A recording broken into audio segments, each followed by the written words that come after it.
नमस्ते, आप सभी का स्वागत है मेरे चैनल में। और हम बात कर रहे हैं राहु की महादशा की। हम स्थान के हिसाब से जा रहे हैं। स्थान के हिसाब से आपको पता चलता है कि ये दशा है और ये स्थान में बैठा हुआ राहु है तो कैसा है। राहु पहले स्थान में क्या इफेक्ट्स देगा वो हमने देखा। अभी दूसरे स्थान में और उसकी दशा चल रही है। तो दूसरे जो स्थान में वो बैठा है वो स्थान क्या है? वो स्थान है धन स्थान। वो स्थान है आपका वाणी का स्थान, आपकी स्पीच। राहु इस स्थान में पहले तो बैठता है तो क्या रिएक्ट करवाता है आपसे। आप जो भी चीज़ें सोच रहे हो उसमें बहुत हार्श आपके रिएक्शंस होते हैं, स्पीच में आता है वो। और ख़ासकर उसकी दशा, जब मैं दशाओं की बात करूं तो महादशा को पहले पकड़िएगा। हम उसकी महादशा की ही बात कर रहे हैं, लेकिन अंतरदशा और प्रत्यांतर दशा में भी वो पार्ट प्ले कर जाता है। आपकी स्पीच जो होती है ना वो किसी को पसंद नहीं आती है। आप भले ईमानदार हो, आप सच्चे हो, लेकिन आप गलत हो जाते हो। टाइमिंग गलत होता है आपका। आप जगह नहीं देखते, आप समय नहीं देखते, आप इमोशंस नहीं देखते हैं किसी के, आप सीधा फायरिंग करते हैं। वहां आप फंसते हैं। आपसे लोग थोड़ा इरिटेट रहते हैं बिकॉज ऑफ योर स्पीच, आपकी वाणी की वजह से। राहु यहां पर बैठा है इसलिए।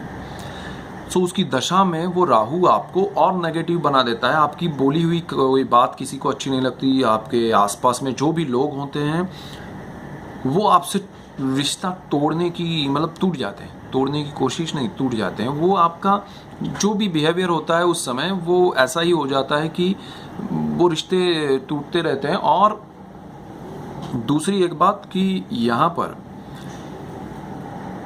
ये धन स्थान भी है। आपके जो पैसे हैं वो इसकी दशा में खर्च होंगे, राहु की दशा में।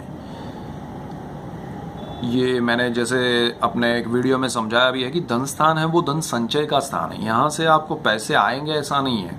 यहाँ कितने बचेंगे, बचत क्या होगी। यहाँ पर राहु बैठा है, वो बचत क्या करवाएगा। जब उसकी दशा आएगी तो वो खर्च करवाएगा, लेकिन कहाँ पर। तो वो शायद आपके फैमिली मेम्बर्स का ऑपरेशन कुछ आ जाए, कुछ मेडिकल एक्सपेंस आ जाए। वो हो सकता है यहाँ बैठा हुआ राहु। दूसरा, आपकी बोली हुई बात की वजह से, आपको किसी चीज़ में फंसने की वजह से आपको कुछ नुकसान, पैसा खर्च करना पड़ जाए, वो हो सकता है। यहाँ राहु का बहुत ध्यान रखना है। और सबसे बड़ी बात क्या है कि ये राहु अगर अकेला बैठा है तब तक तो ठीक है, लेकिन बहुत लोगों की कुंडली में मैंने देखा है कि राहु के साथ गुरु भी बैठा है, या तो चंद्र भी बैठा है, या सूर्य बैठा है, शनि बैठा है, और राहु की दशा आ गई, महादशा आ गई। तो गुरु और राहु का चांडाल योग है और राहु की दशा आ गई और धन स्थान है। और सबसे बड़ी बात, यहाँ बैठा हुआ गुरु है। गुरु कारक है उस भाव का, वो ऑलरेडी उस स्थान को खराब कर रहा है और साथ में राहु के साथ चांडाल योग कर रहा है और राहु की दशा आ रही है। तो बहुत ही संभालने वाली सिचुएशन हो जाएगी। बिकॉज यहाँ पर क्या होगा, जो आपने पास्ट में जो भी इन्वेस्टमेंट्स किए हैं वो सारे उठ के सामने सडनली आएंगे। जो आपको अब तक पॉजिटिव लग रहा था वो सडनली नेगेटिव लगने लगेगा। This is not because of Rahu mahadasha only. उसमें गुरु भी बैठा है, मैं उसके भी कैलकुलेशंस आपको बता रहा हूँ। तो वो चांडाल योग की वजह से आपको रोड पे भी ला सकता है। इसलिए आपको ये ध्यान में रखना है उस राहु की दशा में कि अकेला राहु है तो आपको अपनी वाणी में ध्यान रखना है, उसकी दशा में अपने धन संचय में ध्यान रखना है। और सबसे बड़ी बात, यहाँ बैठा हुआ राहु, जिनकी गवर्नमेंट जॉब होती है, जिनकी या तो अच्छी ऐसी जगह होती है जॉब की जहाँ पर वो 2 नंबर से पैसे कमाते हैं की कोशिश करते हैं या कमाते हैं, तो राहु की दशा में उन्होंने अब तक जो कमाया है वो राहु यहाँ पर रिफ्लेक्ट और रिएक्ट करेगा, दुनिया के सामने लाएगा। ये दशा बहुत संभालनी पड़ती है। बिकॉज राहु और शनि जो है ना वो न्याय करते हैं, आपको करने देते हैं सब चीज़ें। उनकी दशा नहीं है तब तक। जब उनकी दशा आती है और वो ऐसे स्थान में बैठे हैं तो वो आपका टेस्ट जो लिया है ना उसमें आप पास हुए कि फेल। फिर पास हुए तो आपको बहुत फ़ायदा कराएंगे, फेल हुए तो आपको सज़ा भी देंगे। तो वो सज़ा दुनिया के सामने रखते हैं। ये धन स्थान का राहु उस तरह से बहुत खतरनाक है अपनी दशा में। नॉर्मली तो वो इफेक्ट्स करते हैं, लेकिन दशा में बहुत नेगेटिव रिजल्ट तब देता है जब आप गलत काम कर रहे हैं। यहाँ पर आपको ध्यान रखना पड़ेगा। दूसरा, यहाँ पर अगर चंद्र है, अगर सूर्य है तो ग्रहण योग करता है। तो ये राहु उस तरीके से भी आपको एक आपके अंदर आत्मविश्वास होता है, लेकिन आपकी वाणी में झलकने नहीं देता है, वो झलक नहीं आती है। सो आप मुरझाए से रहते हैं, बिकॉज मैं ये बोल सकता, अरे मुझे बोलना है, अरे मैं बोल सकता हूँ, लेकिन आप बोलते नहीं हैं, बिकॉज यहाँ ग्रहण लगा हुआ है, स्पीच पे राहु बैठा है, और जब बोलेंगे तो सब चले गए हैं, तब बोलेंगे, कोई सुन नहीं रहा है, मतलब किसी को सुनाई नहीं दे ऐसे बोलेंगे, या तो फिर आप बोलेंगे ही नहीं,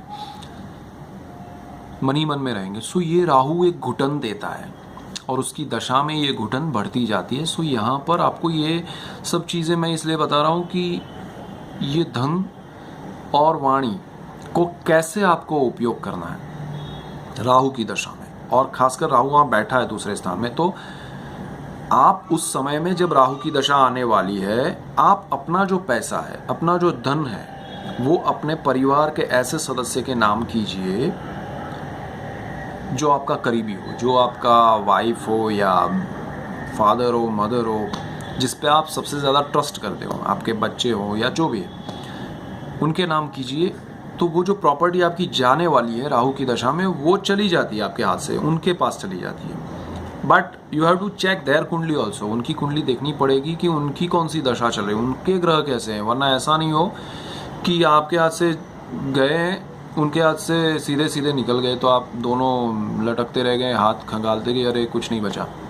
सो वो ध्यान रखना पड़ेगा। लेकिन आप ये उपाय कर सकते हैं। दूसरा, आप जो 2 नंबर वाले काम है उनको छोड़ दीजिए, सामने आप अच्छे कर्म कीजिए। देखिए, कर्मों का हिसाब बहुत ज़बरदस्त होता है।